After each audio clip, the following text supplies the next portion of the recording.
Come forth, ye tarnish, ye dead. Those who yet wait, those who are dead but yet live.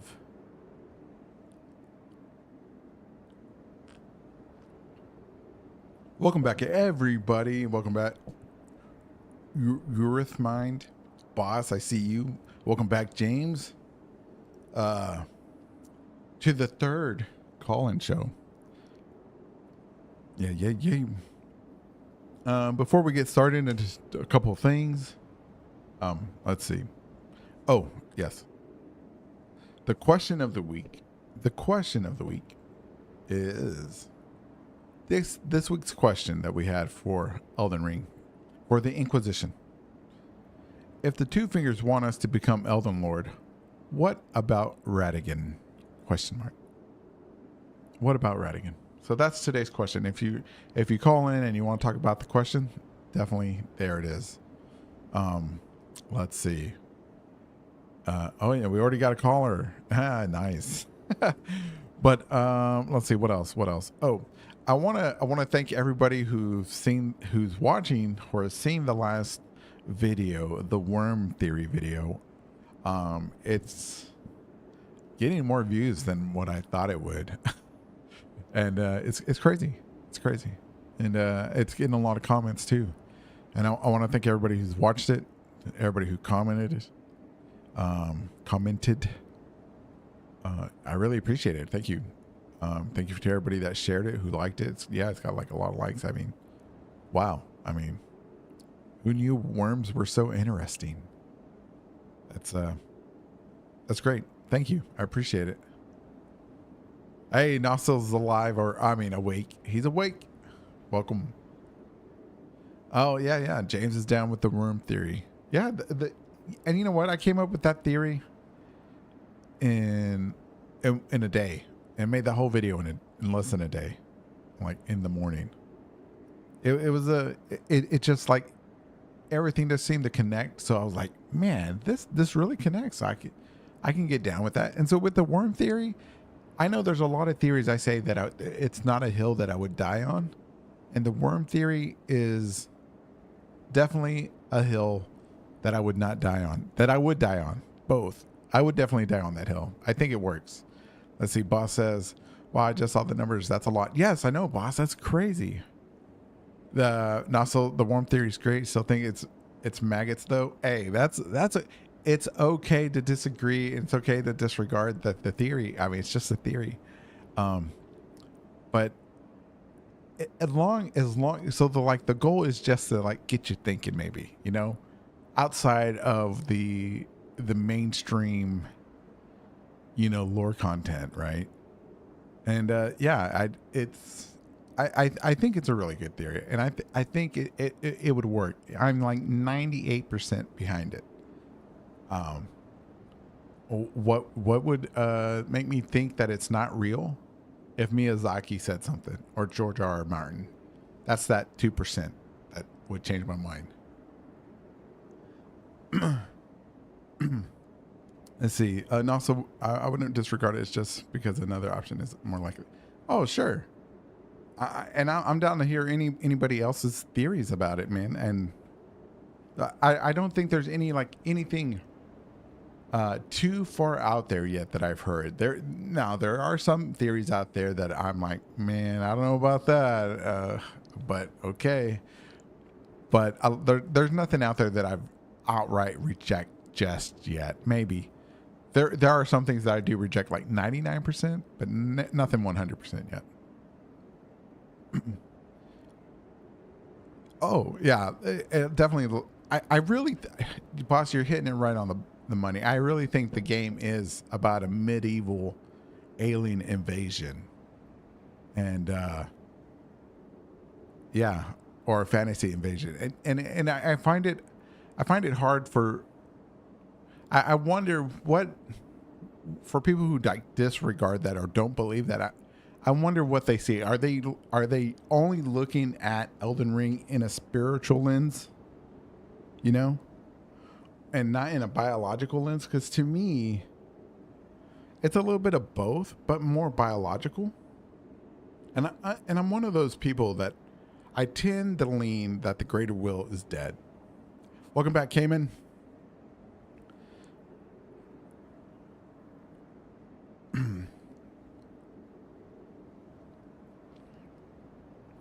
Right. Or maybe, yeah, talking about that. That's another thing that I noticed. Welcome back, Jackal. Cowboys versus aliens. And Cayman, you've hit on something that I totally forgot to put in, right? Is that we see, if you look at the story trailer for Elden Ring, for base or vanilla Elden Ring or whatever, when it shows Godwin's body dead, and I posted this on YouTube, and some people didn't see what I was talking about, and I even did it on Discord. But if you look at the video, you can see something crawling inside of Godwin's body, and we don't know what that is. So it could be worms. Why not? Well, it could be the parasitic worms. I don't see why it wouldn't be. The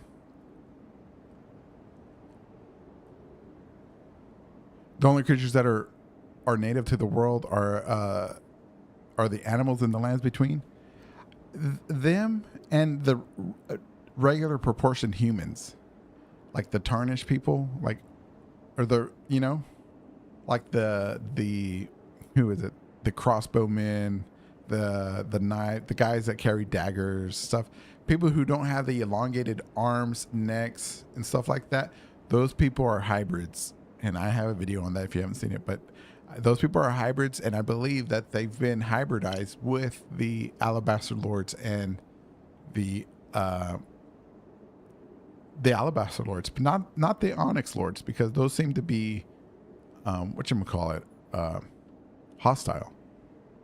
Because the Alabaster Lords could be both hostile and friendly, because we know from item descriptions that, you know, they taught Radon and Gaius and many others in supposedly or allegedly in Celia.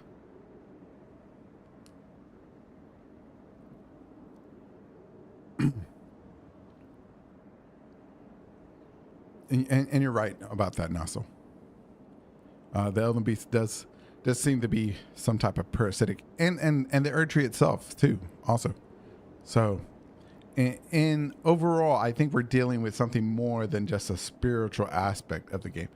Sure, maybe base level, it might be a spiritual thing, but if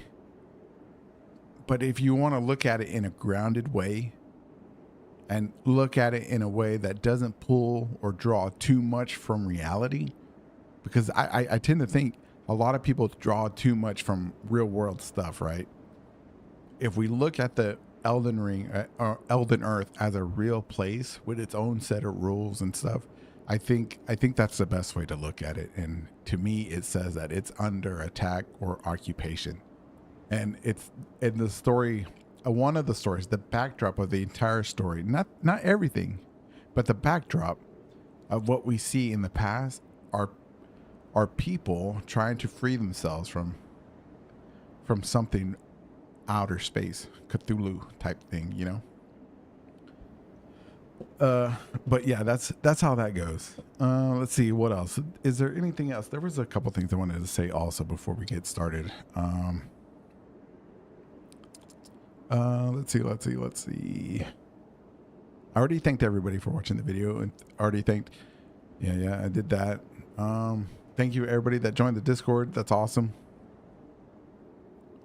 Yeah, I think that's pretty much it.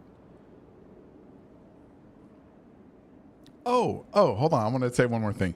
Another thing I found intriguing also was like, so if anybody has been on the Discord or watched the shorts that I made this short for my friend Calistral, and it was for like a kind of like a Christmas present, because, you know, my money low, you know, and the Google Gemini came with my phone, and so I made a little AI short of her character, you know, doing a little twirl, and I was like, man, that looks really good.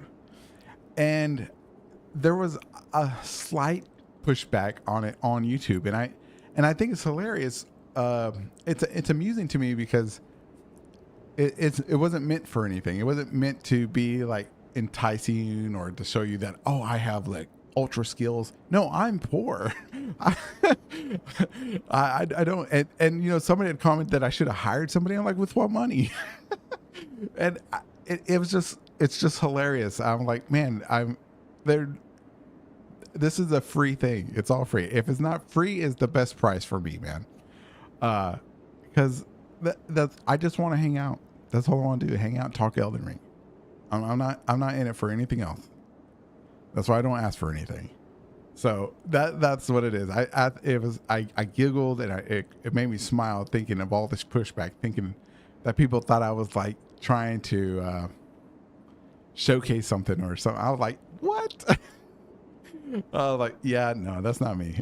So, but it's just a cool thing. And I thought about like seeing if anybody else in the Discord would like me to do that, because I'll make a little video of your characters, whatever character you want. You know, it takes a while because you know the AI is dumb, but if you want me to do one, just send me a DM and I'll do one for you, and I'll let you decide if you want to post it or whatever.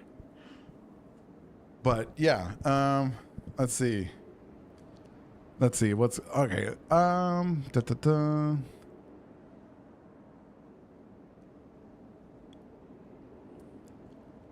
Baller on a budget. Hey, I'm telling you, I have a 40+ hour job a week. It's outside. It sucks. Today was a challenging day. I don't like to say it was a bad day.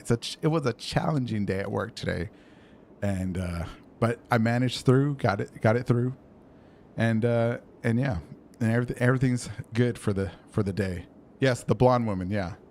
Yeah, I think it was neat. I don't understand the pushback is intriguing. It lets me, you know, I wonder what people's mindsets are about that stuff. You know, because I don't use an AI to write any scripts. I don't use mods to take any shots. I don't have any of that. I mean, that's just I off the cuff, unscripted, 100% all the time. That's it. This is just for fun. It's just fun, y'all. So you know what? Let's go ahead and just get into callers. Boss was first, so let me drag him in. Anybody else? Oh, but before I do that, boss, give me a second. Let me post the Discord link if anybody wants to join the server and get in the queue.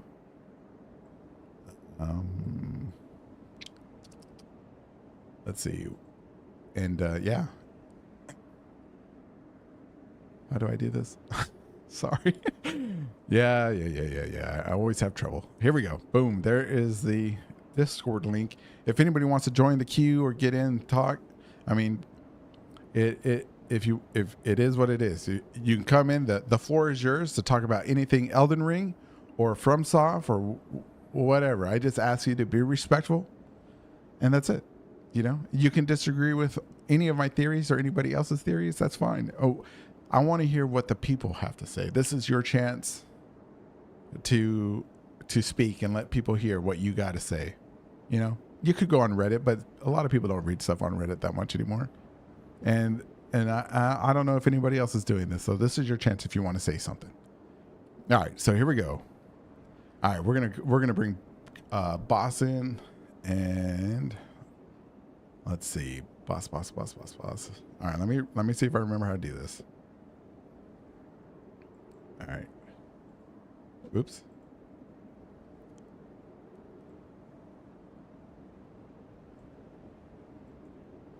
Oh, wait, you know what else? Let me do this. Hey, boss. Can you hear me? Hey. Oh, okay. Awesome, man. Can anybody else hear, boss? I just want to make sure. Say hello, boss.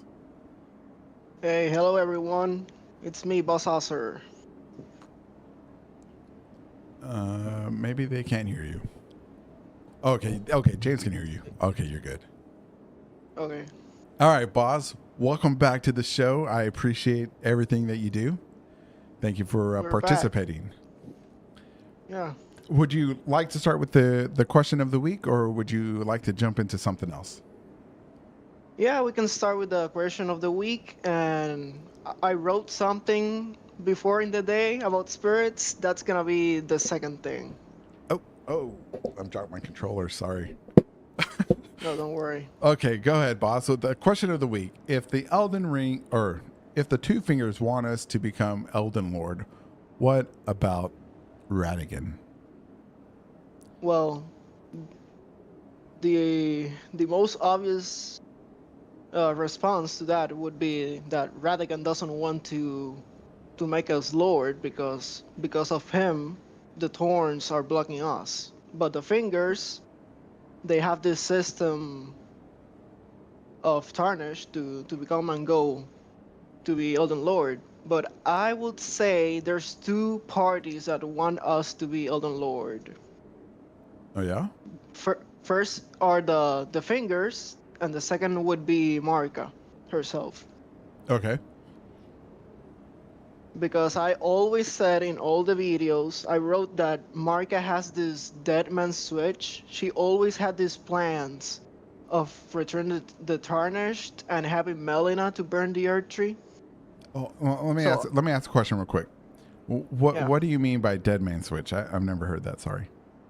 a dead man switch would be something that it doesn't need someone to activate it, but when something happens, uh, let me go to example like nuclear weapons.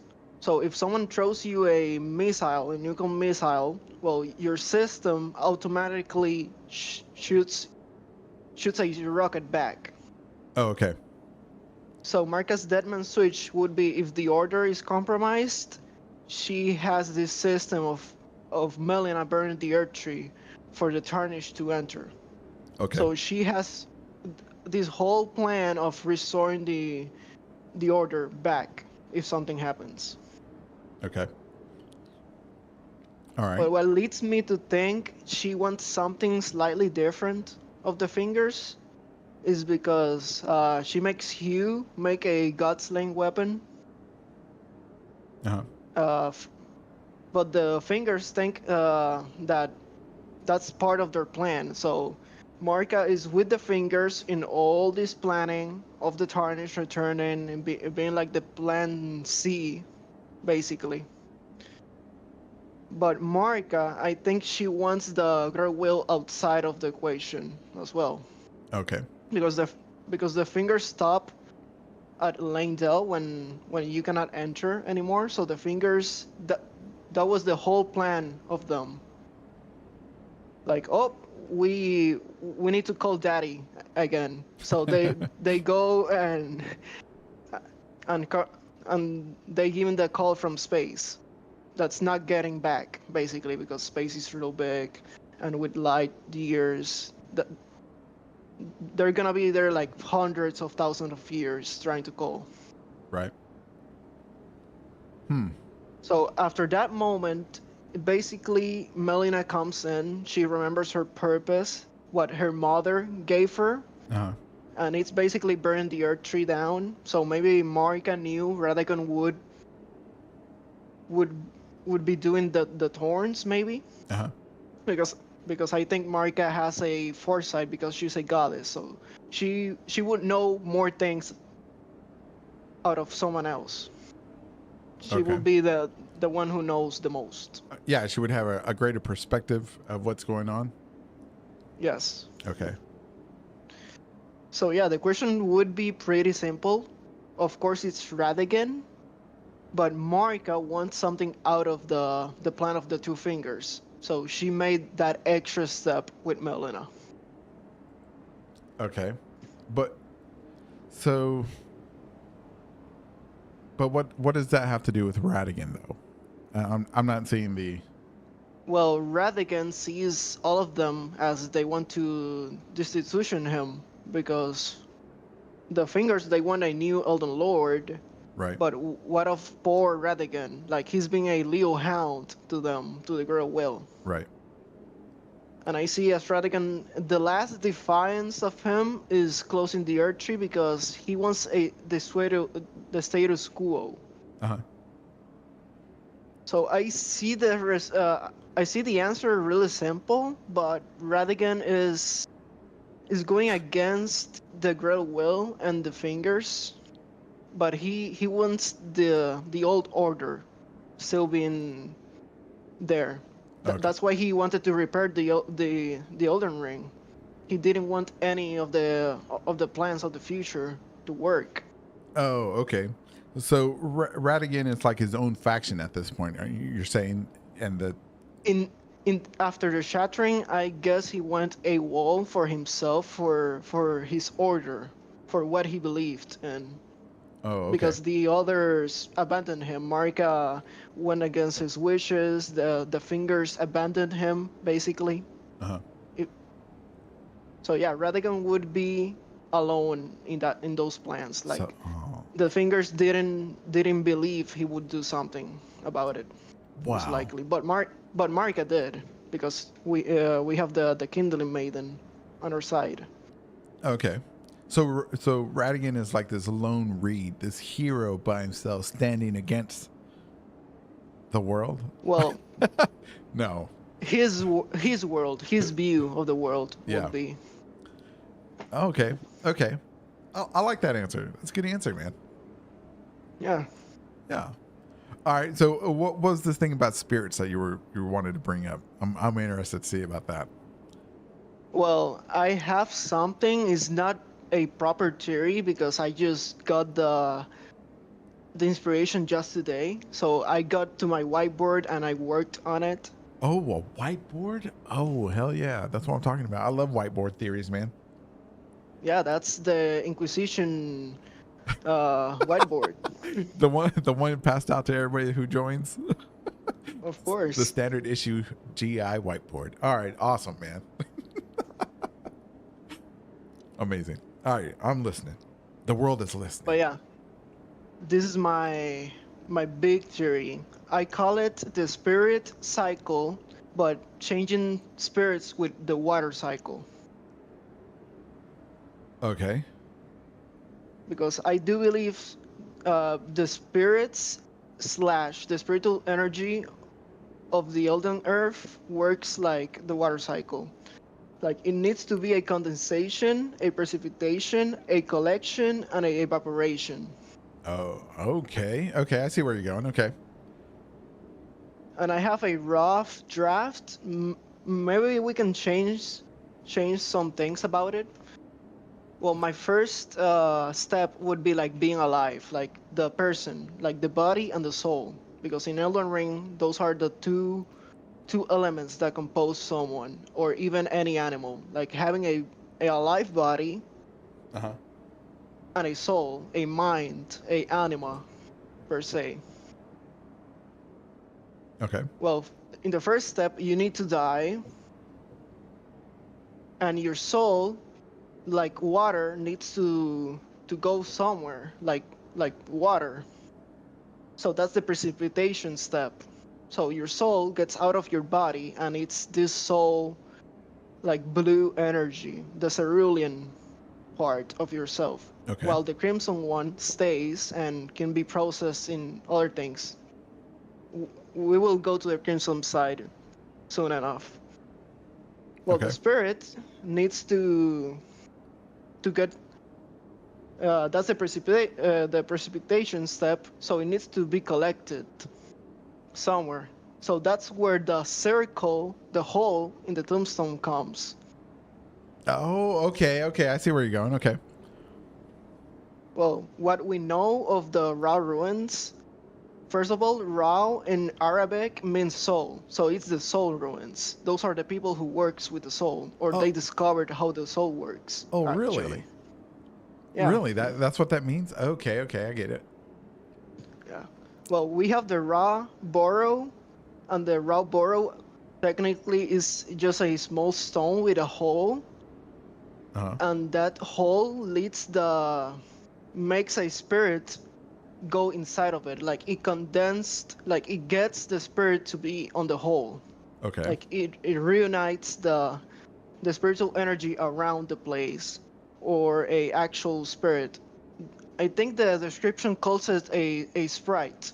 Right. A sprite is not a specific soul, but it's a collection So, of. so it's collecting spiritual energy. right? Yeah, basically, that Okay. would be my wording. Okay. And after that collection step, I don't know what they do with the spiritual energy. Well, the Ra civilization, they made the golems out of it. They use the spiritual energy to make these machinations, these golems. Okay. Maybe that would be like their electricity, their steam. Okay. I see. Okay. Yeah. They're using it as a power source.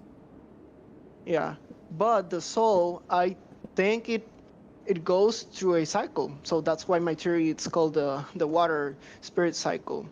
And I would say I'm not sure about this, but my theory would be the spirit displays itself through the world. So we have the true rivers, Siofra and Ansil, Okay. and we know a lot of cultures in Elden Ring they have like boats with a lot of dead. So they do know they know that their souls go through water or it's the water itself, and they need to go through it to get somewhere else. All right. And I would say the rivers leads us to the bottom of the world, where the spirit the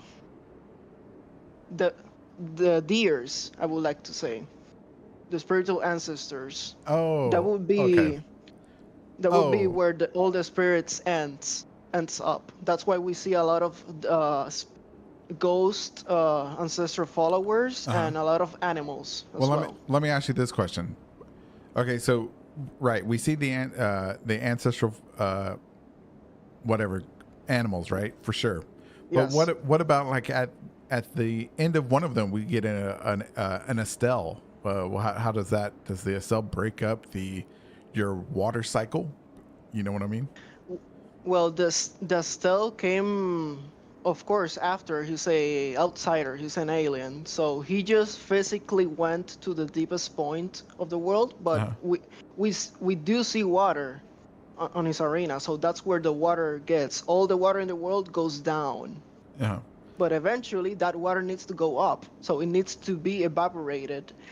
I don't have any proper step for evaporation, but I do know all the spiritual energy goes back up to the mountaintop of the giants. That's where we see ghost trees, ghost animals.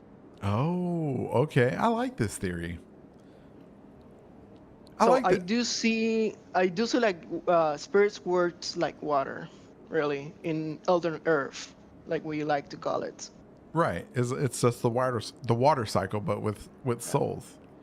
yeah. Oh, But I would like to say this system may be broken when we play the game because because of there's different systems of death right now. We have the ghost flame, we have the stone boats. mhm. Like it clearly does seems like it doesn't work anymore. Like it needs help to keep working. But do you think it's because that America plucked the rune of death out of the Elden Ring, or do you think it was broken before then?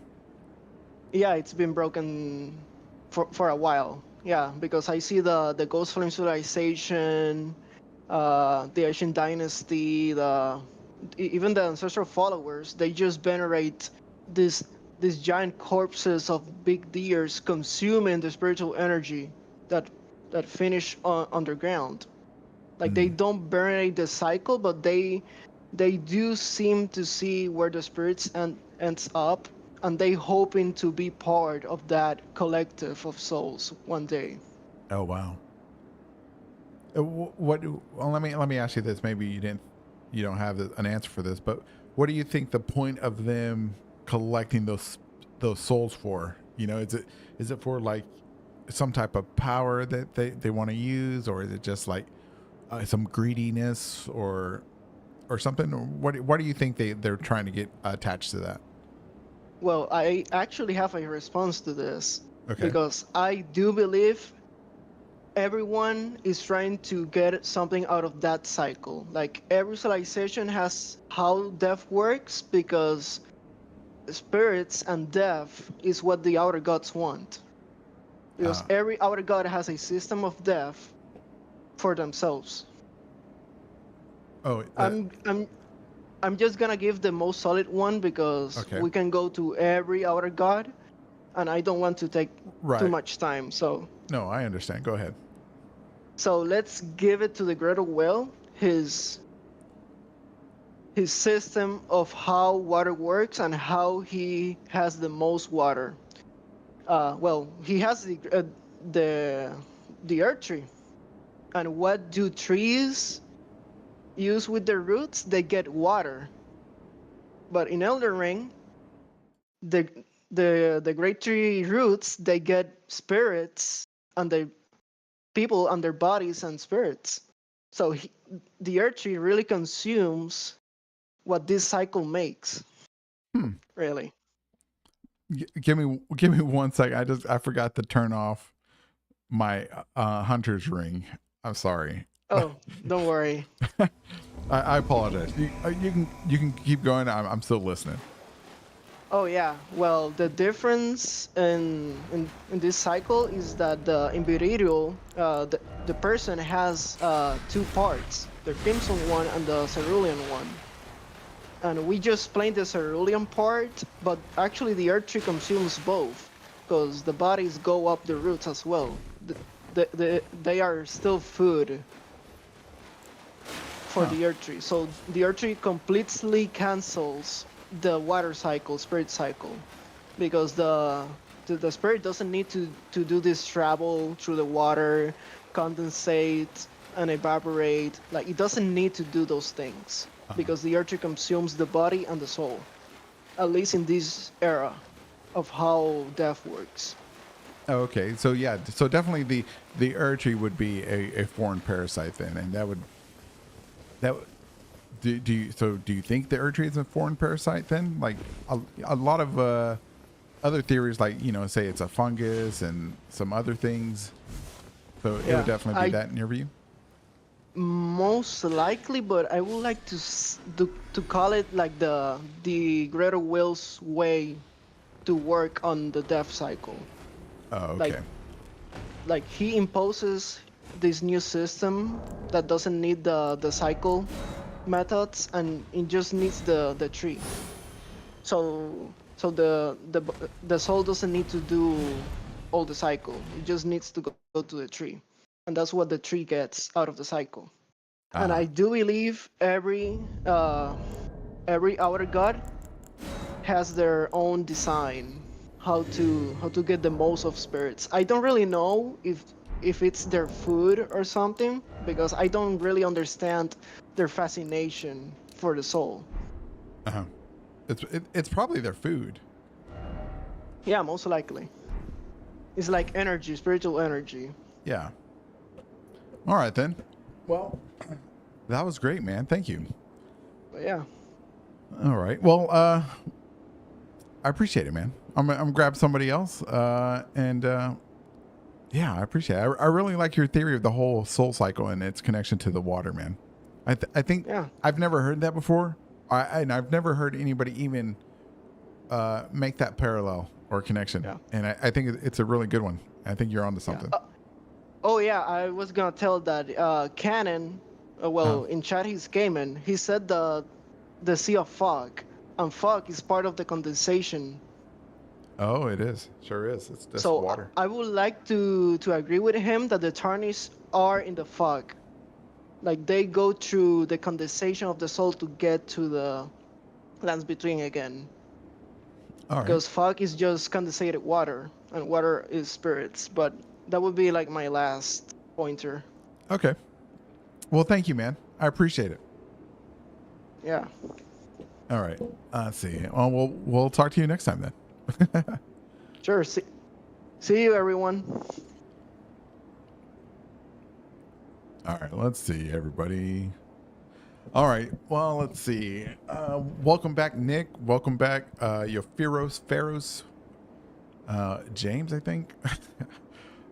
Yeah. I think Boss is really onto something there, and I really like theories that seem to connect things, but not go too deep or just go too low.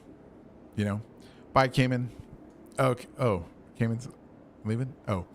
No. Oh, never mind. Don't mind me. Okay. Let's see. Who's next? Jackal. Are you ready, Jackal? He's gonna bring something. Let's see. I'm getting better at this. Hey, Jackal, can you hear us? Can you hear me? I can hear you. Can you hear me? Yes, I can. Can anybody All right. hear Jackal? Everybody can hear Jackal?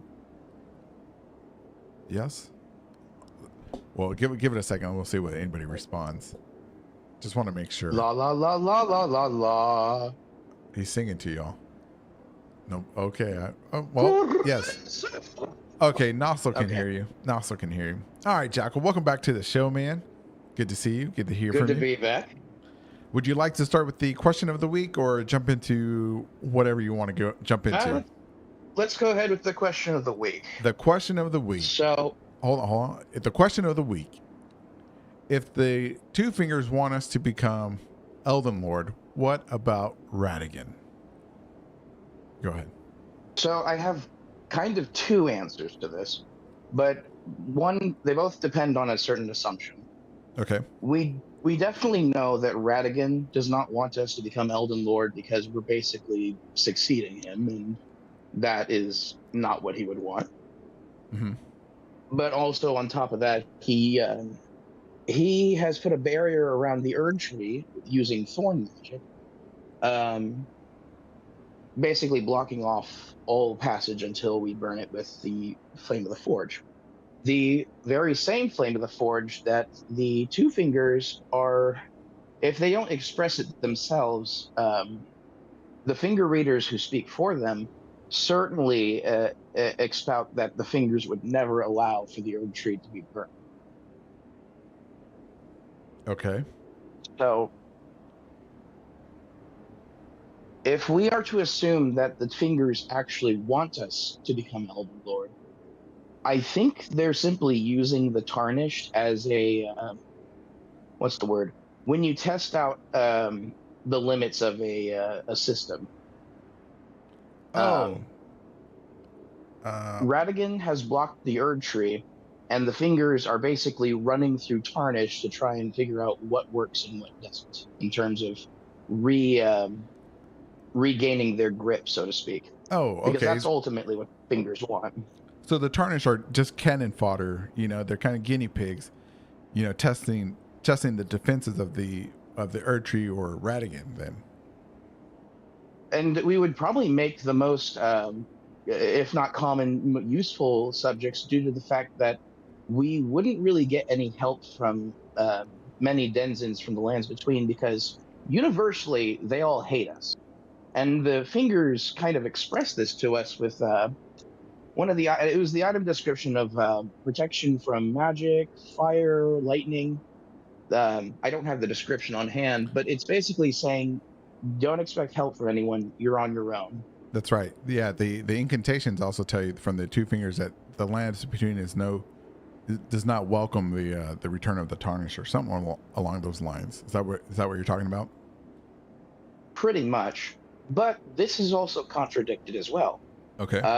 We meet people like Vare, Edgar. Let's see, Bernal's a Tarnish, so he doesn't count. Any of the finger readers. There are at least a small handful of individuals within the lands between who are willing to help a Tarnished, if not just to spite the Golden Order itself. Right. But assuming, of course, the fingers intend on us becoming an Elden Lord, which would probably work in their favor if they play their cards right, I don't think the fingers were the one that started this system. I believe Marika did that.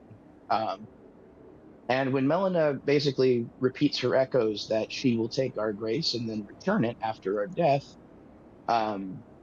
being my main source of information on this, I believe right when the first Tarnish started to return to the lands between, the fingers must have realized, this is probably Marika's doing.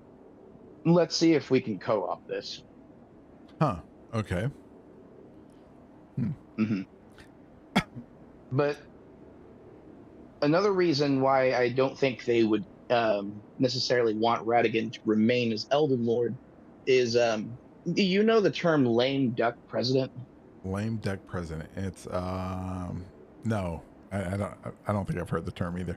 Well, let me know. To to be a lame duck necessarily is to be pretty much a figurehead, somebody who rules without any like Oh, actual power, more or okay, less. kind of like Um, a puppet king, right? Like the King yeah, Charles and all of the royals in Britain and stuff like that. They have no power. It's all Parliament and the Prime it, Minister. it's also it's ultimately to be an ineffectual ruler, to be at that position but not be able to do anything. Okay. Radigan, I think, right after the Shattering, may have basically become a lame duck. Um, I think the Shattering was like a legitimate like divorce between himself and America, Hmm. Okay. more or less. I think without necessarily, while still having some sort of power, Radigan just doesn't have a ruling capability anymore. Now that America is no longer like um, cooperating with him. Okay. So America's holding the power back from her other half, allegedly. Then, or As much as I think she could, then again, of course, America is imprisoned and can only act rather passively, if not very actively, um, due to the fact that she is not only imprisoned but impaled. right. Hmm. Okay. So if she, well, let me ask you this. Let me ask you this so I can so I can get a clear line of thought on this. So, in your theory, is Radigan and America one person, one body, or are they separate? They are one body, but two souls. Okay. All right. So my next Uh, question would be if so if Radigan is doing things, are they letting the body off the hook while he does things and then string them back up, or well, I what don't am I think missing they there? necessarily ever had to. I don't think, well, assuming it was the Elden Beast that is holding the vessel of America in place, um, due to the fact that Radigan was the one who placed the barrier on the Ur tree, I don't think they ever really had a chance to test whether or not this whole body imprisonment thing was supposed to work, because no one had been inside the Ur tree since. Okay. Do you? Let me ask you another question. Do you do you Mhm. think it's strange that like nobody ever mentions Radigan at all? Besides, he became Elden Lord. Except for Muriel, right? And even in the like opening cutscene or the slideshow, even in the announcement trailer or the story trailer for base Elden Ring, no, everybody says America, the Eternal Queen, is missing. Whatever. Will you become Elden Lord? But nobody ever mentions what happened to Radigan. Well, oh, So our Elden Lord is missing. Why all of a sudden you need a new one when nobody mentions what happened to the last one? What do you think I about that? think I think lords are supposed to be interchangeable. Um, Godfrey is the first Elden Lord in the Age of the Erd Tree, Uh-huh. and then he has his power and position removed, and then he is banished. And Right. then Radigan comes back, supposedly the true Lord of the God composition, but then again, he too is rendered powerless inside the Erd Tree. I think. Um, so the scroll that tells us that a lord ushers in a god and the lord's soul requires a vessel, Uh-huh. I think that scroll is supposed to depict an equation, um, that the vessel is the body within reality, Okay. the god is the essence of divinity, and the lord is supposed to be some sort of point in between, Okay. like the tether between the two. Like a larval tier. And mhm. Okay. Something between and spiritual and alive or whatever. What their item description says, right? Hmm. Okay. And I think Radigan, though still attached to America, is sort of removed from this equation Okay. in a sense. Um, his entire form is almost shadowy inside the body, next to the Elden Ring and his interlaced rune. Um, and there's also the fact that his connection to thorn sorceries um, also seemed to have this the same line about dark notions with no trace of order. Okay. I believe that when the age of plenty came to an end, I think was the moment when Radigan was truly shaped apart from America. Hmm. Whatever way they were when America obtained godhood, Okay. changed after the age of plenty. What gives you that? What? I guess I missed a connection there. What gives you that idea? So I think I've described before that I believe the shadow tree and the erd tree became distinct once the age of plenty was over, where gold and order took precedence over the kindness of gold without order. Okay. So And I think, oh, go ahead. no, go ahead. Go ahead. Sorry.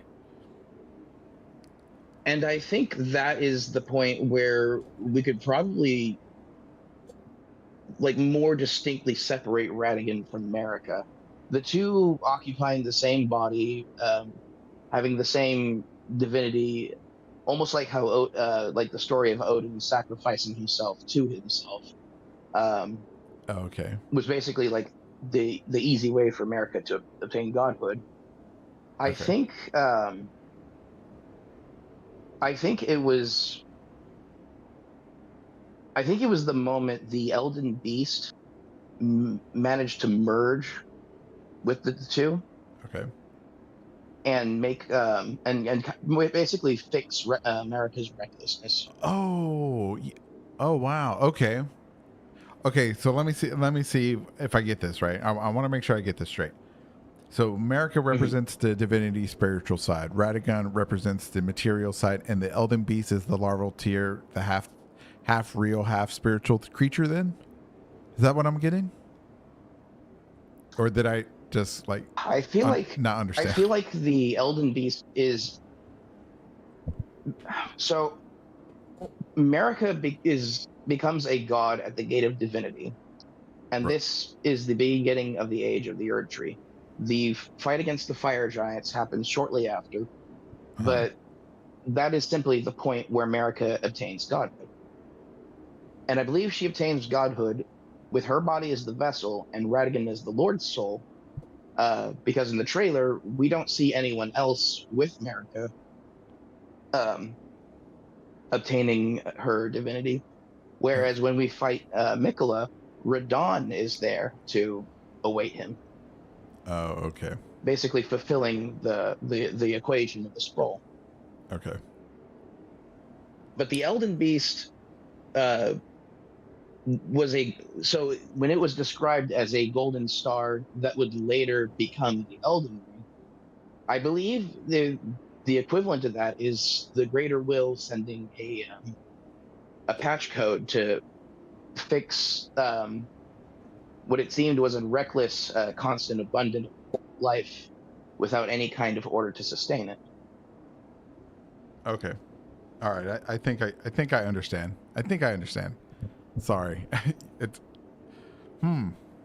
And I think it might be important to note that the Elden Ring that America acquires Yeah. um, might only be what was able to be reconstructed after the Elden Ring had been broken before. Oh, you think the Elden Ring was broken before? I think so. I think it happened. during the same time Bale fought against Placidusax, and around the same time the eclipse um, occurred, sealing the power of the sun.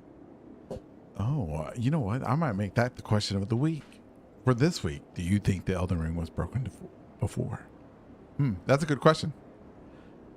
Hmm. Huh, man. Okay. Well, dang. But another thing struck me odd about the trailer, Tell me. and I think it's actually pretty good that you're nearby the Gate of Divinity. But I've heard that Anira Lim, much like Farum Azula, cannot enter nighttime. That's true. That's true. I've checked it out. It doesn't go into night. I will show that here. But when we see the trailer to the Shadow of the Earth Tree, when Marika obtains godhood, the sky is basically covered in gloam, Right. So, save for the yeah. oh no, go ahead. Go ahead and finish your thought, and I'll tell you. I was gonna say just save for rebuttal. the inside of the gate, which is glowing gold. Right. Okay. So, what I always imagined, or what I assumed when I saw that in the trailer, right, was that wherever Radigan was, or if allegedly America, you see America there. For those who see America, he's not in the lands between. He's on the other side. What he's facing and where the wind is coming from is the lands between. Is this side of the world. So because it's golden and we see the gold light, it's all on this side, right? So whatever's on the other side of the gate is that dark world. And that dark world could have like where the Glowmite Queen is, where everything that's probably missing, all that stuff, all those legends were brought over from that side of the gate into this world. And so, and I think that's why, and like along with the snakes, so because we don't see any other type of habitats or any other creatures that show these enormous snakes, right? So they got to be coming from somewhere.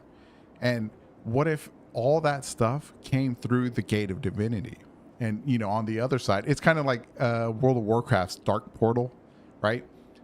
It's Outland on the other side, and America and the rest, and all those people, the Newmans or whatever, they came through, right? Because, you know, in the interview, Miyazaki says, oh, you know, Land of Shadows, where America first set foot into the lands between. Well, what if she came through the portal, first stepping into the lands between? Well, that's the way I see it. I've also interpreted that line as when Marika first set foot is the moment her feet set foot on the ground at her place of birth, because I still believe the Lands of Shadow was connected to the lands between. I believe that. I agree. But not in the same like patchwork sense that that you keep describing. Right. I think it was all one piece.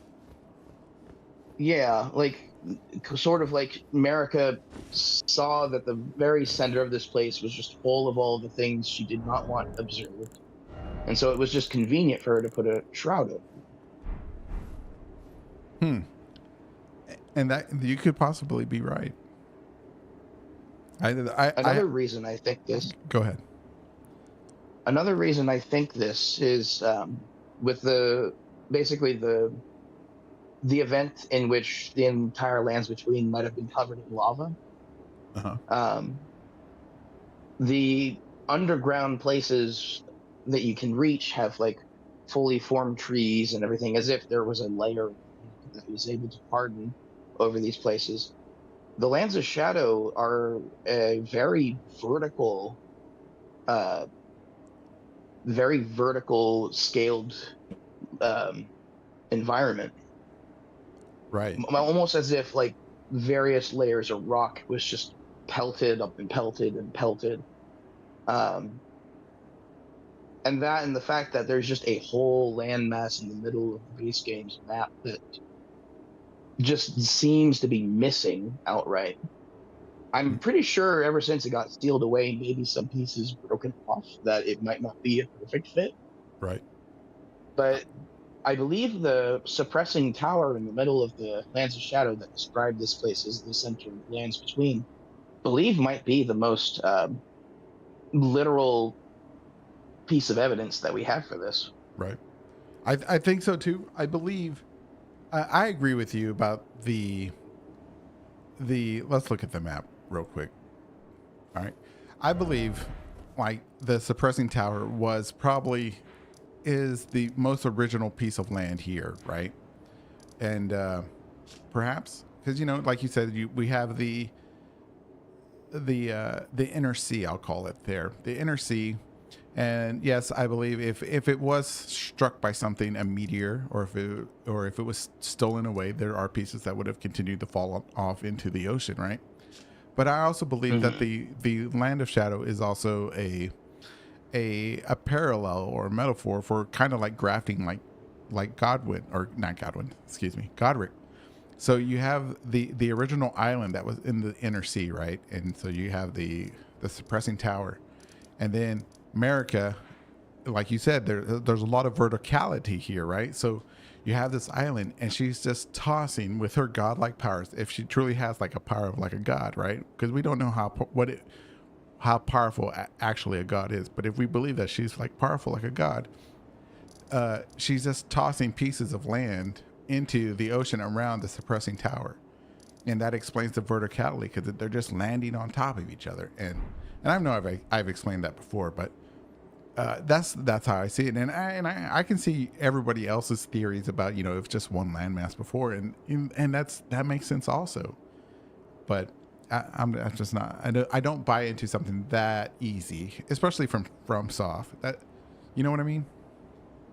Yeah, I would understand that both locations would have gone through some severe changes, like whatever may have flooded the castle town of Lake Liurnia might have something to do with it. But there's a lot of archaeological mystery that we still don't have the full picture of. That's true. That's true. All right, man. Well, is there anything else? So, any last words or anything? Um, I think I'm good.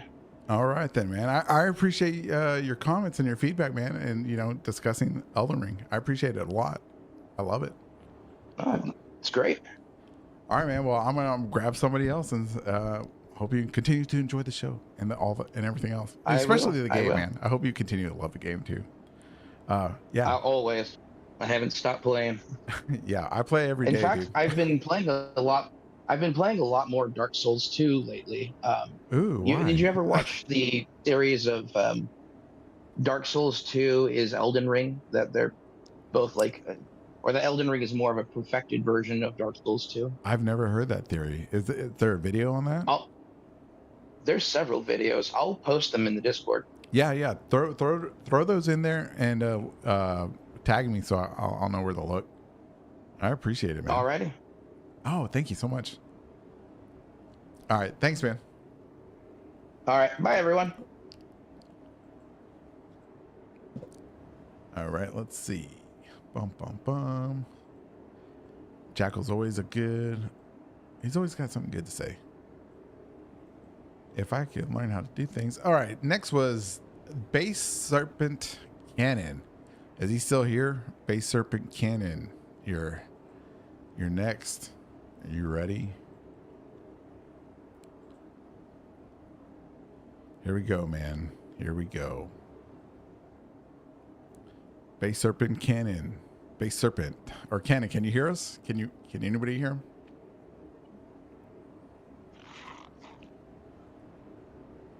I can hear you. Can you hear me? Oh, I can hear you, man. Welcome. Welcome to the show. Yeah, thanks for having me back. Yeah, thank you, man. Thank you for coming back. Would you like to start with the question of the week or just jump into whatever you want? The question of the week. All right. The question is. Oh, okay. You read it. So the question is, if Fingers want us to become Elden Lord, about Radagon. Right. And I think we've got to kind of take a step back and ask what the Fingers want, because the fingers claim to be working for the Greater Will, but evidence in the game suggests that the Greater Will hasn't talked to anybody in a long time. Yes. Um, we also have reason to believe that those fingers are not agents of Metter, who is the person who the Greater Will was supposedly talking to. Oh, yes. Uh, right? Like Right. as you put, you've got the worms that turn people into fingers. Uh-huh. So maybe um, the fingers are responsible for America's ascension and therefore the beginning of the Golden Order. Mm. Um, we know that Radagon is referred to as a leal dog of the Golden Order, which means he wants the Golden Order. He likes that. That's his cool. That's his thing. He thinks it's cool. He wants everybody to be in the Golden Order. To understand where I'm coming from on this, I want to point out the story of Gold Mask. Okay. Gold Mask is this weird gray thing that communicates with a prophet of the Golden Order, an exiled prophet of the Golden Order, in vague gestures. The prophet of the Golden Order then interprets that to mean the Golden Order is good and we're gonna do it. Right. Then at the end of his quest, Gold Mask is like, nah, screw it, burn the tree. And Corrin hates that. He's like, what do you mean burn the tree? We did all this work for the Golden Order. I think that's the story of Radagon. He was a true believer. The Fingers worked with America to make this Golden Order. America's gone. Radagon was the agent of that Golden Order. And now the Fingers are not on the same page as him. They're like, it's better to burn this thing down so we can start over with somebody who I think will make a Golden Order than be lost in the world as it is. And Radagon hates that. He resents them for betraying him, basically. Oh. I've been loyal. Okay. Why would you stop that? All right. Oh, can I ask a question? Can I ask a question? Of course. All right. So, but don't when it comes to committing the cardinal sin of burning the Erd tree, right? The two fingers don't consent to that. They go into the pose to commune with the greater will, and so doesn't that mean that they would not want you to do that if they don't consent, or they haven't specifically told you to go burn it? It was Enya doing it behind their back. I think they have no idea. I think they have not talked to the Greater Will in a long time, and they are guessing. Uh-huh. So by the time we decide to do it, it's not like it like their plan when this whole thing kickstarted was, we're going to get another god to run the Golden Order. We're going to find someone else to do it, and Radagon is standing in their way. So that was their goal. We're going to keep the Golden Order going. We're just going to get a new god. Same thing, just somebody who isn't America. Okay. All right. Let me ask you another question. So, but if Radagon he's holding on to the Elden ring, he's got the Elden beast. He's in the Erd tree, right? Uh-huh. Why would the two fingers want to replace somebody they already have a leal hound that could do? That's basically their puppet, unless you think that the two fingers have their own agenda. They're not really for the greater will. They're just for something else. I don't think they're for the greater will, but I think importantly, I don't think Radagon could be a god. I don't think he could do it. I think this is something that America did. There was some kind of ritual. Radagon doesn't have the juice. He can't do it. Moreover, I think that America is dead and has been since the dawn of her age. Oh, that far back? Well, what we see in shaman practices is that when they die, they nail themselves to a tree. America is referred to as a martyr. She lives on in the tree, but she is crucified in it. I think that her becoming a god is nailing herself to this tree and transforming into the tree, basically. Right? Oh, There's another tree that got burned down. It's in another land. hmm. Oh, I never thought about that. She's transforming into the Erd tree or to the Great Tree. Do you think? Wait, would that? Would that? Wait, would that mean the golden visage that we see, visual, whatever the word is, of the gold of the Erd tree? Is that actually America's essence in the? Do you think that's her? You know, her power or her spirit in the Erd tree? If she's merging with Yeah, that. yeah, yeah. I think that is the golden order. I think the Erd tree before looked different. It looked like a spiral, and that was the spiral order. And this is the golden order because America looks like a big gold tree. Wow. Wow. Well, why does that make sense? Uh, uh, sometimes I'm gonna we've made a lot of assumptions about what shamans can do, and I'm gonna posit something that's a little bit weird. Okay, throw it out there, man. What if Radagon is America's son? What? Okay, we- okay. Go ahead. we talk about the echoes of Radagon's song in Mesmer's theme, Okay. and that could mean that he's Mesmer's dad. Uh huh. But we've also seen these creatures, the shamans, reproduce asexually Okay. with their little scions. Okay. If America can do that, then Radagon and Mesmer could be brothers, right? Right. And Mesmer was the first child, the one who was able to burn down the tree, and Radagon is his opposite, the loyal dog, right? She needed the one twin to destroy the order, or to destroy the old order, and the other one to rule the new.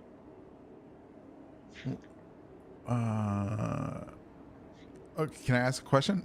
Let me ask a couple questions. If that was true, right? Wouldn't there have been some type of hint towards his lineage, kind of like we see in Mesmer's, or well, not in Mesmer's, but in Geis's stuff, talking about, Mesmer, Mesmer's life before he became Mesmer the Impaler. He studied with Celia, Radon, and all that stuff, and Geis, and all that gravitational stuff. Wouldn't there have been some type of hint to show that he had a twin or a brother or an older brother?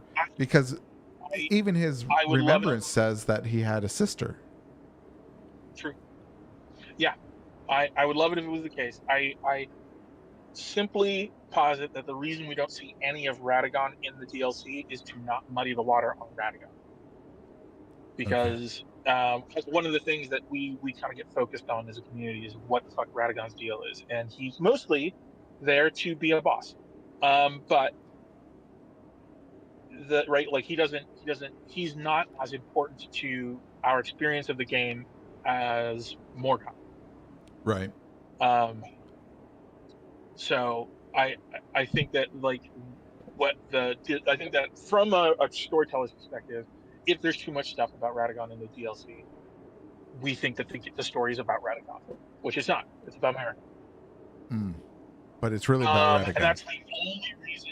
Right. That's the only reason why I think we don't see anything about him in the DLC. But him not appearing at all in the DLC is a thorn in my side forever, and I'll never understand. I'll never be content that we don't get any clues.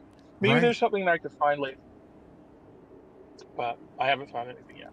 And I've looked too. I think it's intentional, but I also think it's a missed opportunity just for a little bit of Radigan backstory, because he is really just a mysterious character that just appears out of nowhere onto the stage of history, and then just disappears, and people just disregard him. That's his total disregardment is what boggles me more than his past.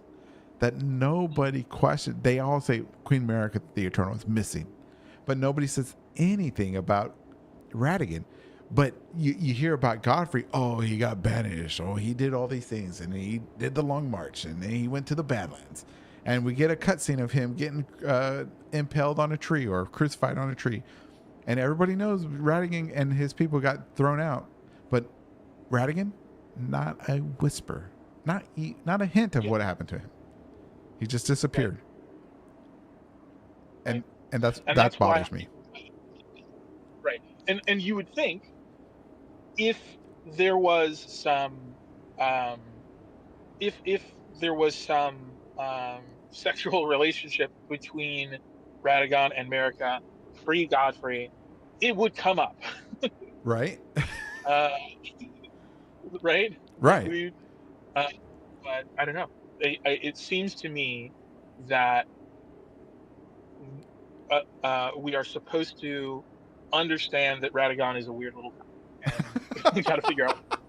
He's that emo kid that's sitting in the corner of the classroom, you know? Right. Well, I mean, and that's what is so compelling. The other thing that compels me about this theory is that almost everybody is in pairs, right? Like we get pairs.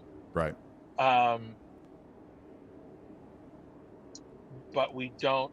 But then we've got a couple of people who are just missing. Well, I don't find it outside the realm. Let's back to the supposed incestual thing, right? I don't find it outside the realm that America, before she became a god or anything, maybe had, relations with somebody and had a child, right? I mean, that's not outside the realm of a medieval, not even today, right? But and so I don't think that's weird that she would have a child outside of being a god or before Godfrey. But I do find your statement saying that we do find the characters in Paris, Michaela Melania, Morgoth Moog, and so forth and so on, right? But we have not Radigan, we have Godwyn by himself. And so in my opinion, and I've said this before, like you said, him being by himself tells me that he's not part of that lineage, that he is completely separated, that he's Godfrey's son from another relationship. And we know that Godfrey had relations out after America, and he most likely had them before America. And I would not be opposed to the idea of both of them joining together and bringing their children with them, the Brady Bunch, but in demigod form, if anybody knows who the Brady Bunch is. But Yes. It was a single mom and a single dad with own kids that got married, y'all. Anyways, so I don't see that being outside the realm of a possibility, since Godwyn doesn't seem to have a sibling or a twin or anything else, like you said, or a pair. That's what I'm trying to say. Right. So what do you think of that? Well, I mean, I guess we have what is it, Rykard and Radon? Uh-huh. And that would leave Ronnie out, and this is a funny thing, because I think if that's the case, then you could say maybe Ronnie and Melina are sisters or something, and Ronnie is the cuckoo bird, right? Right. Ronnie is the one who was implanted to be raised by the Carians. But we have no idea which one is old or not, so it would be impossible to say. Oh, that is an interesting concept. I never thought about having one of the children being the cuckoo bird. Oh, I'm gonna have to think hard on that one. I like that idea. I like that idea a lot, man. That might be a question of the week. Dang. Oh wow. Okay. Go ahead. Anything else? This is pretty good. I like that That, idea. that's the main thrust of it. Shamans can reproduce asexually.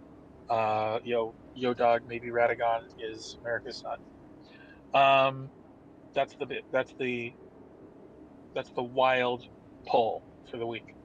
Wow. Wow. That's really good. That's really good. So let me ask you this: what makes you think? Where did you come up with the idea that the shamans can produce asexually?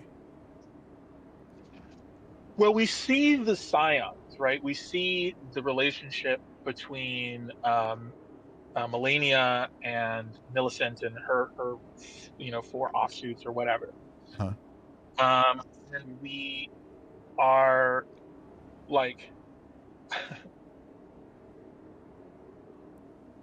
people. So we know that they can do that, whatever that is, and it like for some time.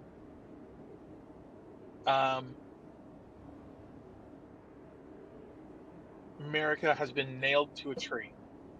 Okay. And I don't know if you've ever tried it, but I imagine that doing anything while you're nailed to a tree is rather difficult.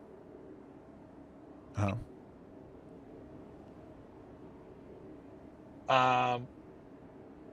So I really think that the like the this I it comes down to this idea of when were all these children had? How are they like how when were all these children had over the course of all these ages? We've got we've got Mesmer, uh, we've got Mesmer, we've got Rykard and Radon and Melania and Mikola and Ronnie, and we've got all of these kids. Um,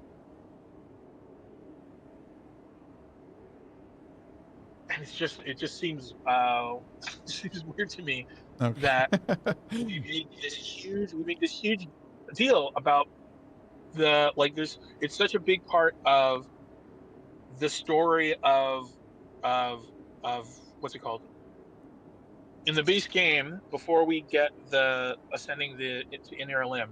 Okay. um Millicent is is basically attempting to return to Melania, Hmm. and the implication at least is that that is part of the process of becoming whenever Melania is becoming the god of Rot. Mm. Okay. uh, Oh man, I got a lot of questions. Man. Yeah. L- So Okay. I just think the other thing is that the other big mother in the game doesn't need anybody to make kids. Right? Well, all of them. All Right. the mothers in the game don't need anybody else to make kids. We've got Grand Sax, or what's her name? Grail. Sorry, Grail. It doesn't need anybody else to make kids, Well, I and mean, Metter. okay. Kids. All right. All right. So I don't know about Grand Sax. I've Sorry, never not Grand Sax. Maybe the one Renala. in Caleb. No Grant's. Renala. Oh, gray roll. Yeah. Okay, so Renala. I can see the parallels between asexuality with asexual reproduction with the silver tears that we see in Noxtella with Renala, and so like you're saying that we can see them regenerating or spawning off spawn, and perhaps that is why. Well, if I want to go down this rabbit hole, perhaps that's why that we see Marika in the Erdtree with that spear through her, I guess her abdomen, you could say her womb, which is preventing her from making any more spawn, right? Could it be like that? She was just up there like those silver tears, or like Renala dropping kids off out of her. You know what I mean? And I would say Metter, but Metter, tends to have like a gross birth. You know, it's pretty gross the way she does it. But Yeah. but if America's like hanging up in the air and she's just dropping kids like a silver tear does in Noxtella, and you know, kind of like Renala, I can see the connection there, but I still don't. I don't know, I man. think it's more like the Erd tree. If you go back to the ancestral worshippers had an Erd tree, or they had a great tree, and that they collected sap from that great tree. So that's been a thing that's been around for a long time, and we see sprouts of the great tree in the lands between. We see seeds. We also see like it just like sprouting up out of the ground. I think they're like runners, like uh, like the tree spreads out these little runners, and as this thing is dying, new scions of the tree are popping up. Okay. So, and there doesn't necessarily need to be a like a physical process. I don't need to know if they literally come out of her body for this to make sense. Right. I think it's like related to when you consider that America is a tree. Okay. Okay. All right. I'm gonna put that on maybe. Yeah, yeah, yeah. I just think, yeah.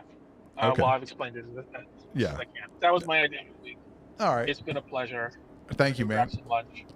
All right. Well, I appreciate you calling in and sharing with us your thoughts and your theories, man. It was fascinating. Fascinating stuff. Yeah. I appreciate it, man. Thank you. Yeah. If you want to say goodbye to everybody, you can. Bye, everybody. Later, man. All right. Let's see. We got one more caller. So, let's see. If anybody, we still have some time. I'll grab that one caller left. If anybody wants to join the Discord, get in queue. There is the Discord link. Welcome back, Glow in the Dark. Spiral, welcome back. Let's see who else came in. Welcome back. Oh, no, wait. Cayman's been here. Let's see. Welcome, everybody who's watching. Like I said, this is the one night a week that it's up. The floor is open for you to tell us your thoughts, your theories on Elden Ring and all FromSoft stuff, I guess. And eventually, if we ever get the Elden Ring 2 or the Tarnished Edition or whatever the next game is that isn't Dust Bloods or whatever it is on Nintendo, because I don't think anybody bought Nintendo for that. So, woo woo. All right, Abraham Link, come on down. Let's see. I hope he's still there. All right, let's see.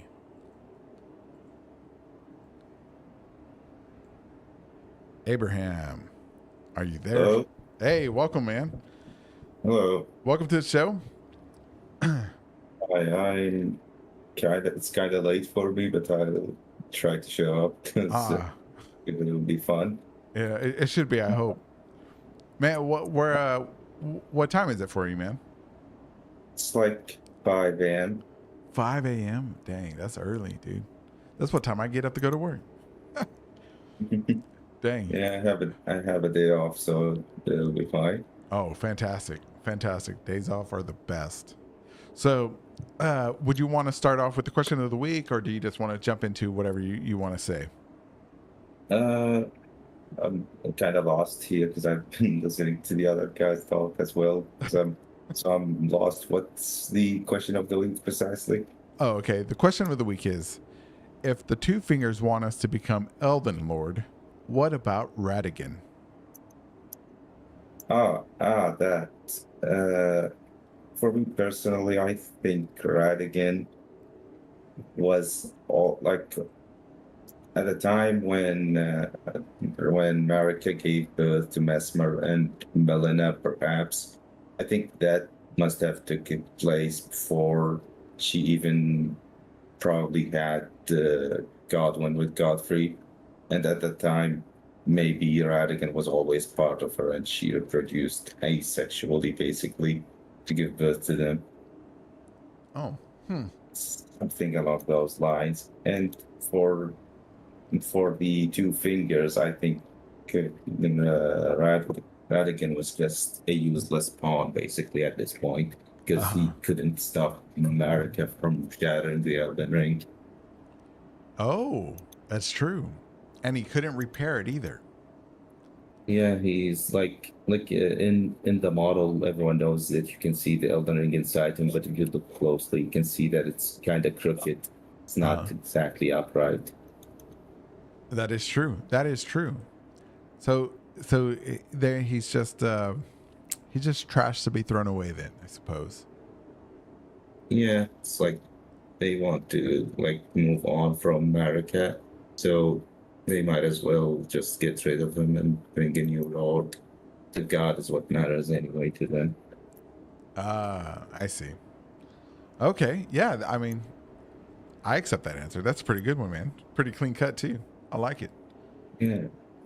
As for stuff I want to discuss, there's some, but like I want to keep it to stuff I basically didn't see anyone else discuss. Okay.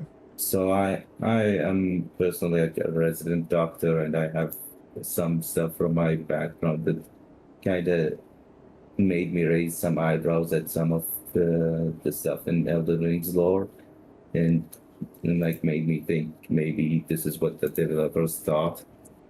For instance, with regards to Melania and Mikela, there's this case, or rather disorder in gynecology and obstetrics called twin-to-twin transfusion syndrome. I'm going to send a little diagram of it to you. Okay. If you don't mind. I don't mind at all. Okay, it's sent. All right. So basically, in real life, this syndrome is kind of exclusive to identical twins. But I guess for Elden Ring rules, this doesn't matter a whole lot. What matters is what actually goes on in these twin-to-twin transfusion syndrome things. Because basically, there's in the placenta, there's a connection between the arteries and veins of one twin to the other, supplying one twin with more blood from the other, basically. Okay. And what this results in is the bigger twin, the one that receives more blood, becomes bigger, and on birth is observed like obviously redder and like less healthy than the other twin, because the amount of blood leads to a bigger body that is like how do I describe this? Like from a obstetrics and childbirth point of view, it really hurts the child to be too big inside the mother's womb, basically. Okay. And that's basically Melania, because she's like these babies are more likely to perish in childbirth, sadly. Oh. And the other twin, this smaller twin, the one whose blood supplies the other, is basically Mikela, because it tends to be smaller and is born like with a small body. Hence the connection to Mikela's nascence and to the way in which he retains a short stature for basically all the game until he ascends to godhood. Oh, that's fascinating, man. I've never heard of this. Wow. You know, wow. What are you? Wow, you're blowing my mind, man. Wow. So like, I guess I don't know what to call it, because it may not be blood. It may be like God energy or whatever, golden energy. And oh man. I think like from the perspective of America, like I think there's a good chance that she was banking on Mikela being her successor, basically. And in a sense, I don't know if like they intended to imply that she influenced this.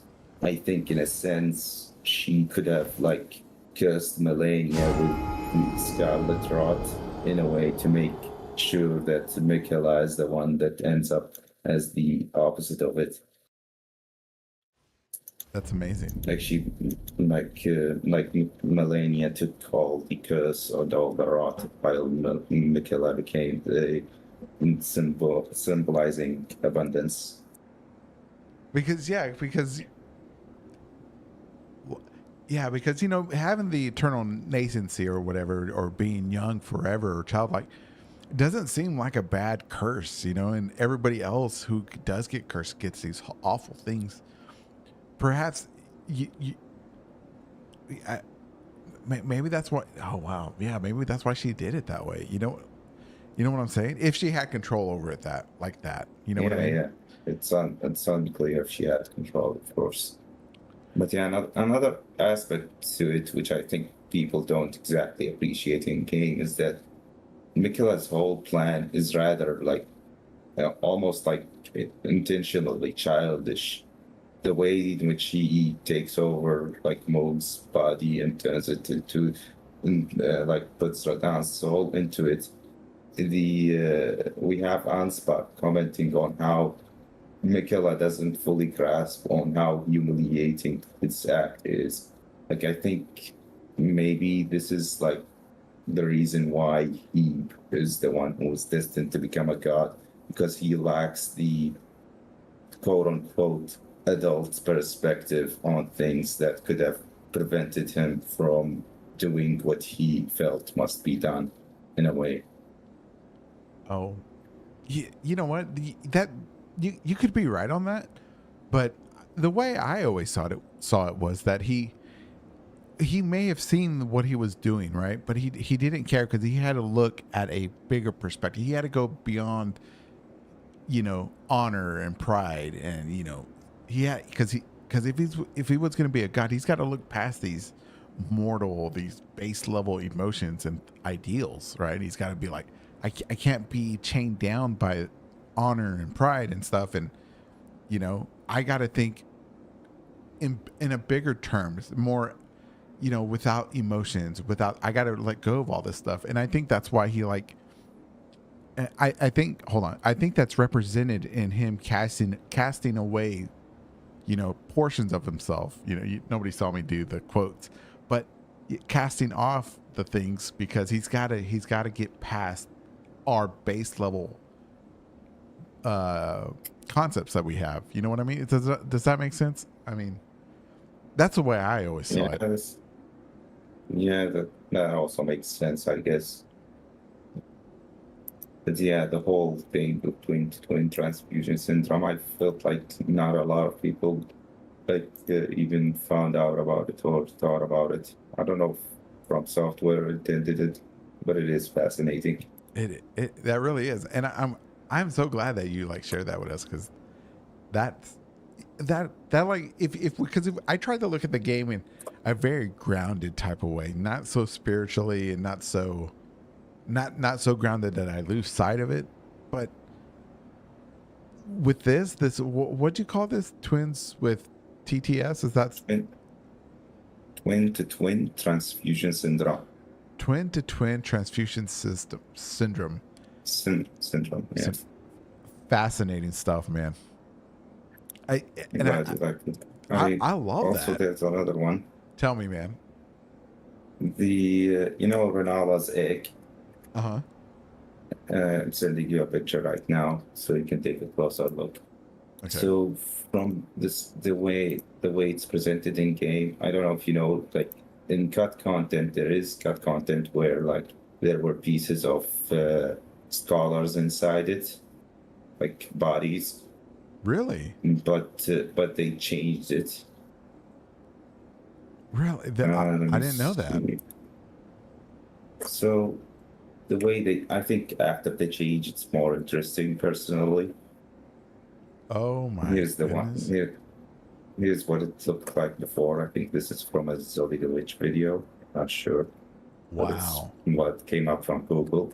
Okay. So after the change in what we got in the final game, instead of full-on bodies, what you instead see is pieces of looks like eyes and teeth and hair and stuff like that. And I find that more interesting because it basically mirrors another medical condition. Those tumors, the tumors with eyeballs and Yes. teeth and hair. Yep. Yeah, that's what I'm sending you right now. It's called the teratoma, and it's kind of gross. So, fair warning. Oh, yeah. Wow. Wow. Yeah, teratoma, and it's basically what I think. Like from America's point of view, I think this is basically the cuckoo's egg that she placed in Nala's basket in a way. Oh, that's amazing. Wow. Because like we are also told that like to be an Empyrean requires being born of two gods. So I think there's a good chance that Rani was in a way, like her birth was in a way a kind of what's it called? Like I think Renala became a surrogate mother more than more than a physical mother to her. Oh, really? Like, if if the idea of Empyreans requiring being born of two gods is the intended implication and not simply an unreliable narrator moment, I guess. Yeah, the only pushback I would have to that statement is that I believe that might be a statement of faith instead of a factual thing to take in the game, because, you know, like America was an Empyrean, the Glowmite Queen was an Empyrean. Was the only one like insisting on it, basically. Yeah. So, yeah, I don't know. I wouldn't be wrong, of course. I wouldn't take that statement as, you know, as a factual thing, that a real requirement. You know what I mean? Because we definitely see other people that are Empyreans that we don't know, and because we don't know, it could be a factual thing. But with the evidence that's presented to us, we don't know if there was any other gods to give birth to, like the Glowmite Queen, to America, to probably the other Empyreans at the Imperium Grand Dam, you know, taught or whatever before they changed their name. Yeah, they patched their name. But this tumor, what do you call this tumor? It's called the teratoma. I'm gonna type its name, I guess. Okay, yeah. That is teratoma. Man, that I really like your medical background application to the lore here. But this is fascinating stuff, man. And it makes that just tells me how good their writing is, how good George R. R. Martin's writing is, Miyazaki's, that we can all apply stuff from our lives to this game. It's amazing. Oh my god, dude! I've never even considered anything you just said. I've never considered it. I didn't even know it could be possible. I'm glad to present these ideas, I guess. Yeah, dude. There's also another one stuff in Holy store, shit! by the way. Tell me. So this one is more about evolution rather than medical knowledge. Uh-huh. In evolution, there is this concept called the Red Queen hypothesis. I don't know if you've heard of that. Never heard of it. I guess it's kind of common knowledge now that Radigan is kind of inspired by the concept of the Red King and America of the White Queen, and their union forms the alchemical rebus. That sort of stuff is well known right now, right? Right.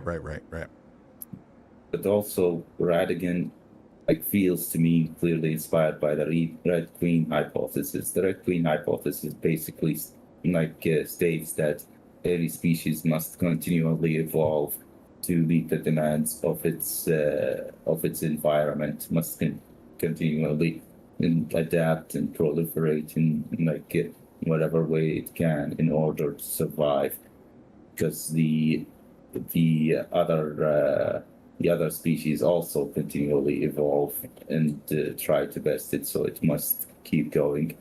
Right. This is basically how Radigan operates, trying to become all encompassing of the different types of like knowledge in the game, I guess, faith and knowledge. Right. And like it's not like From Software are no strangers to such evolutionary concepts in their game. Like in Bloodborne, I don't know if you've played Bloodborne. Have you played it? I tried to. It wasn't for me, but I've seen some videos on it. Yeah, so in Bloodborne there is these great ones which are basically the final stage of evolution past any other creature. And the thing about them is that they can't have children. Their newborns must die. And in evolution, there's an hypothesis called the RK selection hypothesis. And it essentially means that the species that are less evolved, like, rats and mice and other stuff like that, they tend to give birth to many offsprings, like basically quantity over quality. Right. So that the evolutionary strategy is for any number of them to survive and make it to adulthood and keep reproducing. While the evolved species kind of tick that number down, like until you reach humans, which humans have notoriously big heads.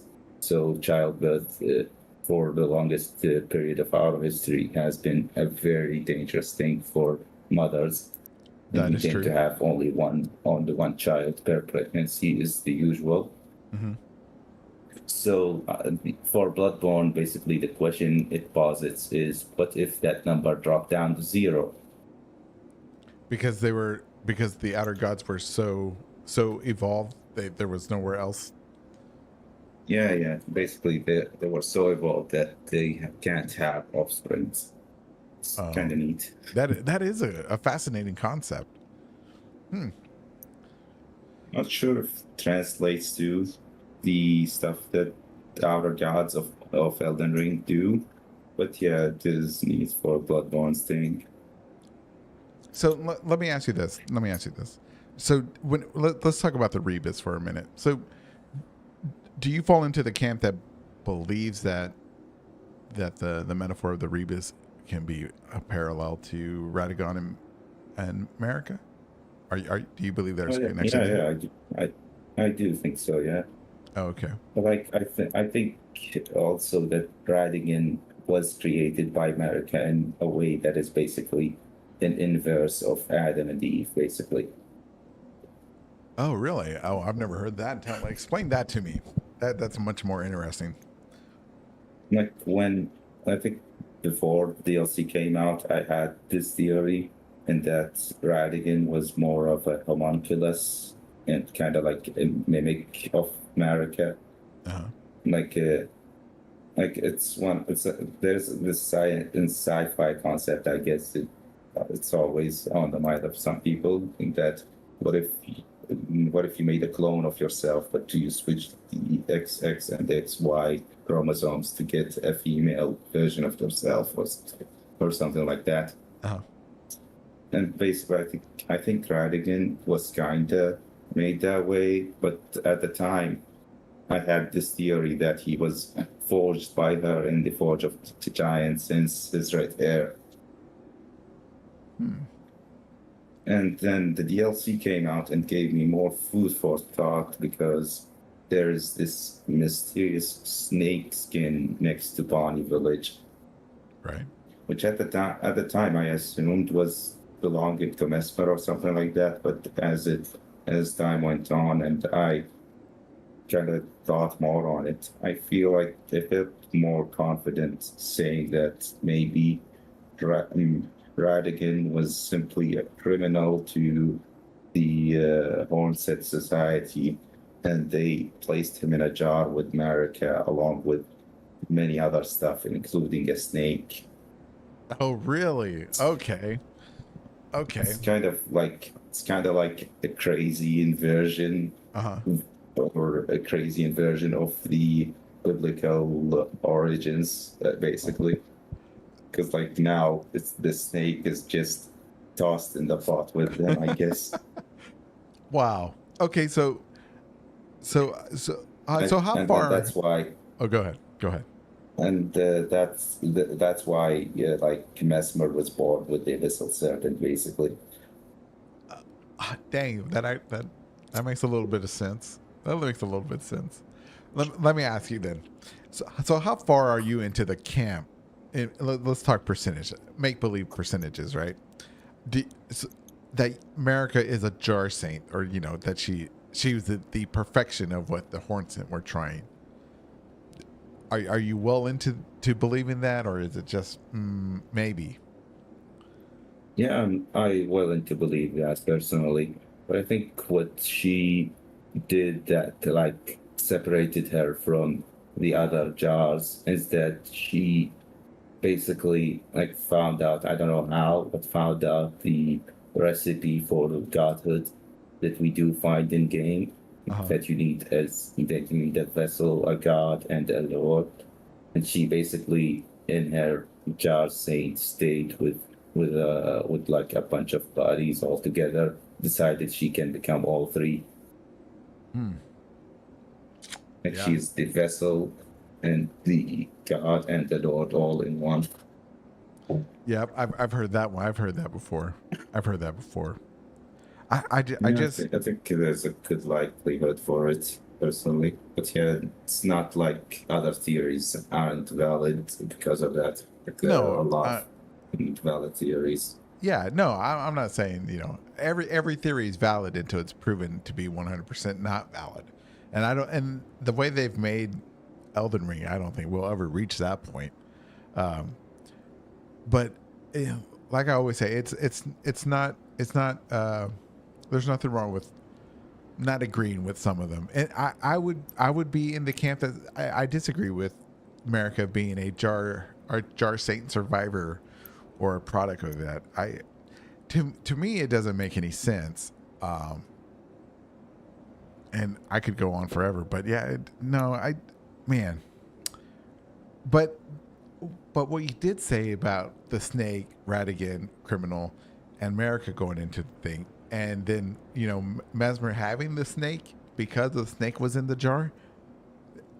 I do like that idea. I'm not sure if I would die on that hill, but that is a fun idea to me, and I do like it. I have to admit that I think that is a very fun idea to think that one. Also, I should mention that Hornset Society, in like item descriptions we do get, did fear the giants, and like if Radigan's red hair was a red flag for them, that could be why he was prosecuted, basically, Uh huh. or persecuted, I should say. Do they have And stuff that says that? Hmm. yeah, the I think the what's it called? The Booker Man vessel thing, the sun thing, the thing that looks like a sun. Uh huh. It mentions that Mesmer's army made it in this shape to mimic the god of the fell giants mentioned in Hornset sagas, which they feared, or something like that. To Oh. stop fear in their hearts. Oh, man. That is a great connection. I never, not once even thought of anything more than that. Wow, wow, man. That's a good Yeah, I connection. think if and if we follow that train of logic, then the fact that Mesmer inherited the abyssal serpent, and there's also a tinge of flame in Radigan's and Marika's lineage, then the flame could be traced back to the flame of giants. Wow.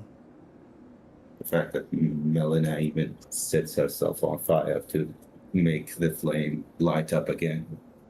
What if? Let me ask you this one. Let me ask you this question. Let me know what you think. What if like Melina and Mesmer are like children of the fell giants, not the fell giants, but of the fell god? You know what I'm saying? if they're like, you know how everybody says asexual, they're like offshoots of the fell god, and that's why they have this power. Because if you look at the furnace visage, right, it has like these tentacles too, right? And or yeah, they kind of look like tentacles, horns, and stuff. What Yeah. if they somehow America like took these portions out of the fell god as a backup to burning up the Erd tree or something like that? Man, has anybody ever? I don't. Oh man, I'm gonna have to think about that, man. That's a great I think connection. Wow. Anyways, yeah, go ahead. I think personally, I think at the time America did not have like such thoughts about like opposing the air tree, because like we do get one moment in, like, I think it was in the lift in the lift grace where Melanet relays to us words of America, where she says like now is the time to abandon faith and start probing or something like that. Like America like had that shift later down the line, I feel. Ah, okay, okay. I could crack the dialogue if you want, but like yeah, Oh no, I know the dialogue. it To, you is know, why do it's the Conrad yeah, theory. You know where yeah, yeah, yeah. Conrad, why do you falter from this point on? The days of blind faith are behind us, and from we'll search the depths of the golden order and stuff like that. Yeah, basically. I don't know if we can trust it as that, because it's still dialogue. America could have always had harbored such doubts. Who knows? But I feel like she made it this far because she did not have such doubts until now. I don't know if you've seen my video, but I believe that person that Melania is quoting isn't the real America, but Radagon posing as America. And there's possible, yeah. yeah, because a certain vocabulary that it's used in that quote tells me it's not a god speaking to subjects, but someone who sees themselves as equal to the people. But Yeah, it's like I guess that's a good point. Yeah, like America's speeches tend to have that Victorian English tinge to them, yeah, because she speaks in thee and thou. yes, that's true. That's true, man. And also, here's the point that the Golden Host leading into the Iranian wars would have like marched from there, from down the lift down to the Liurnian gates. Uh-huh. There's also one more thing I wanted to bring up. Okay, tell us one more thing. I think I saw like you had mentioned that you believe that I think Fire Mazula was struck down when it was on the ground, is what you believe? Yes. Me personally, I think I could, even back from the base game, I surmised that it could have been hit by a meteor from above because of the way the pieces of it shower the land. Because like here's the picture diagram of it that I made at the time. Uh-huh. The red line is the impact trajectory coming down from the east a bit to the north of east. Okay. And the blue arch is basically the direction or trajectory of the showered pieces, which align kinda around Limgrave and Liurnia is where we find them. We don't find them anywhere else in the game, not even in Caelid. Exactly. And you know, you're talking about ballistic trajectory here. I did the exact same thing, and but you know, I only have a high school education, so I used AI, right?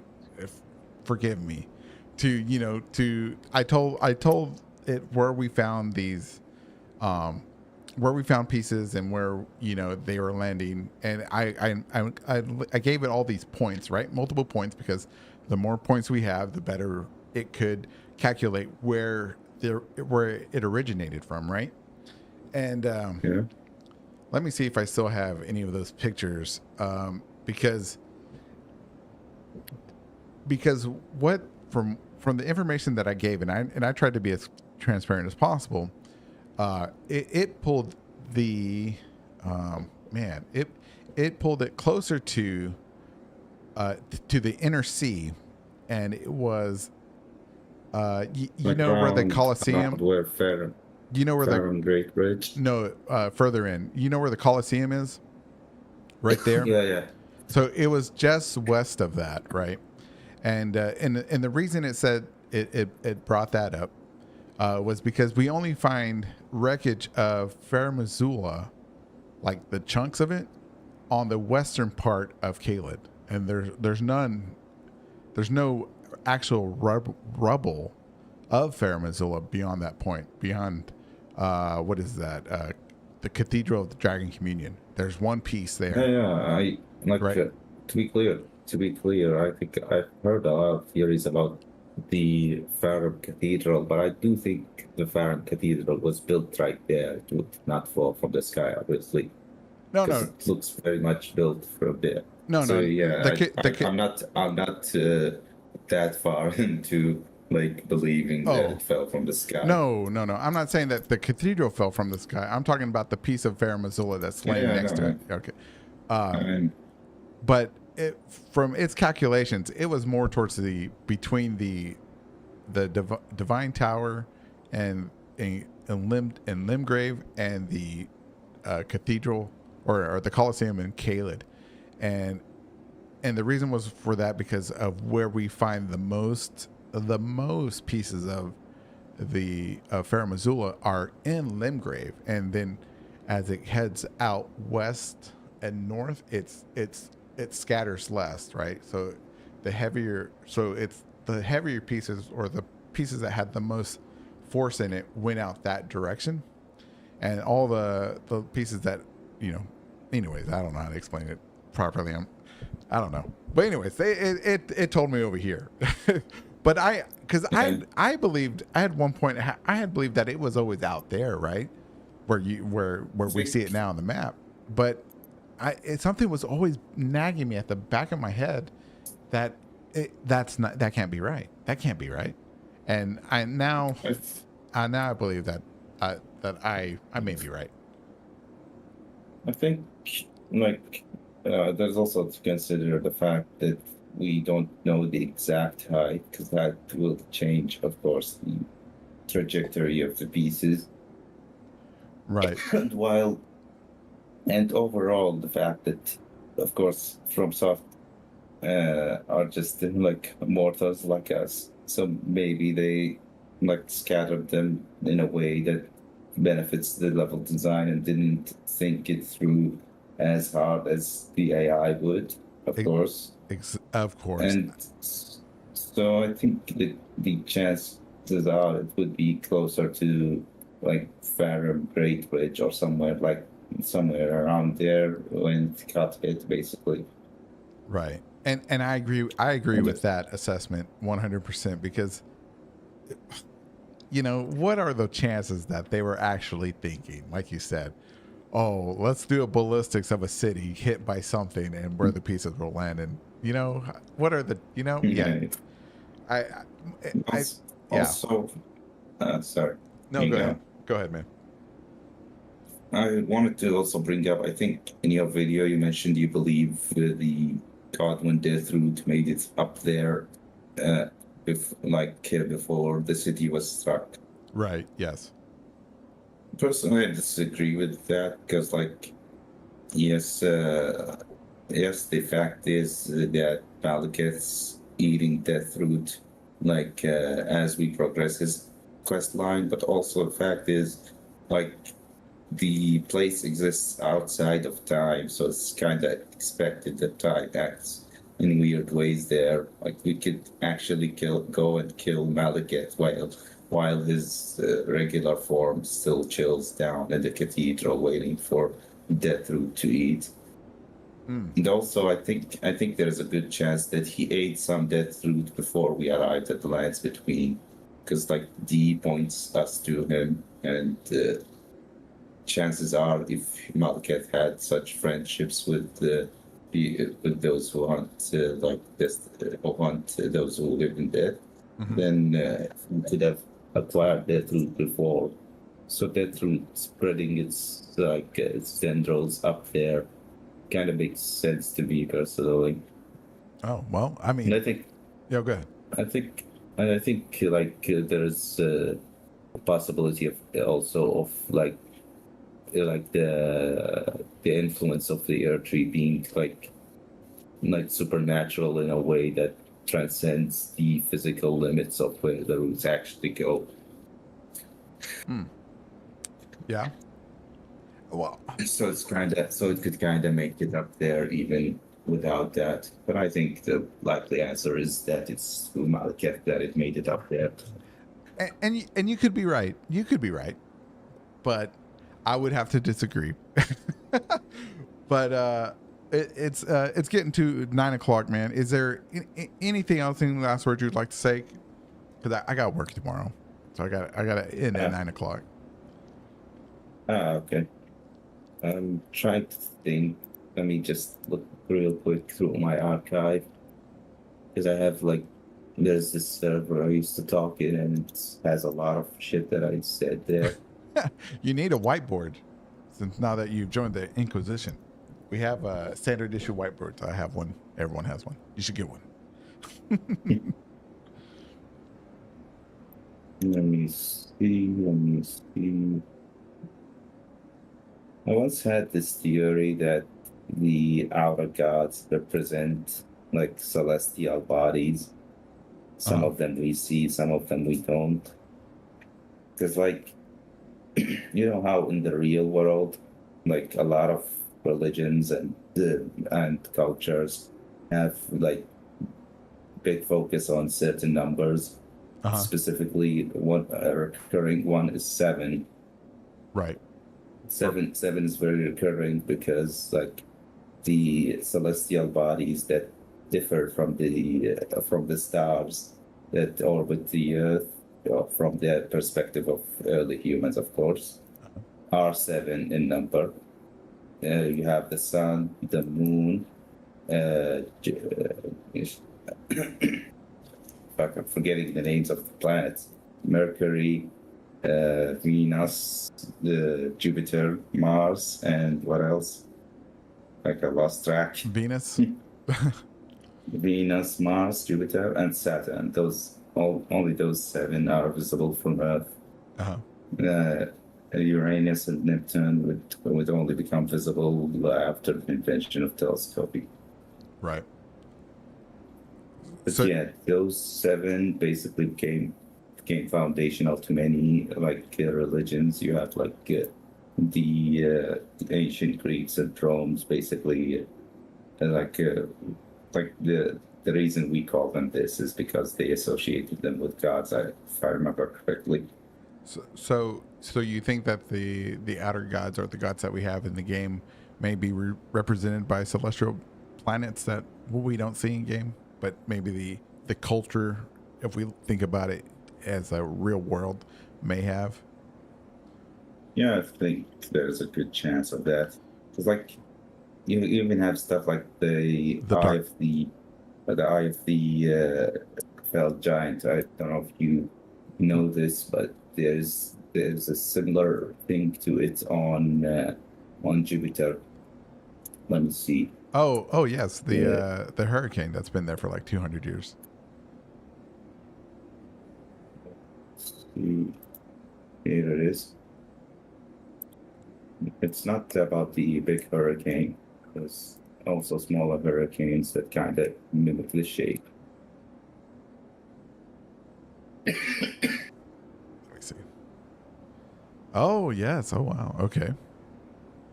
You have 9 circles surrounding one big, or 8 circles surrounding one big circle. Let me post this That so people shape, can see. that shape does recur in Elden Ring. Oh wow. Yeah. I never saw that either, man. Man, you're just bringing all the deep dive Another stuff. one. Oh yeah, yeah, yeah. And these are real pictures. It's kind of like processed and hyper saturated to make the features more obvious, I guess. Oh wow. Okay. Typical NASA stuff. NASA stuff. It would be like like sometimes radio waves or stuff like that that pick up on the details, and they turn it into something visible for the eye to see, I guess. Okay. Well, man, that's really cool. We'll have to continue this, man. Either on Discord Yes. or you can call back next week, man. Man, that's Let's call back fascinating next stuff. week. Yeah. Well, anyways, Hey. yeah, I appreciate you calling and dropping all this really cool stuff, man, on our heads, man. It's really good, especially the what was it? The twins with TTTTS something Yeah, transport. twin to twin transfusion syndrome. Yes, that right there. Man, I'm surprised nobody's ever thought about that or even made that connection. That's amazing. All right. Thanks for having me. Thank you for And, coming by. And thank you for the good sleep. Thank you, man. Have Thank a you. good day. You too. Be safe. See ya.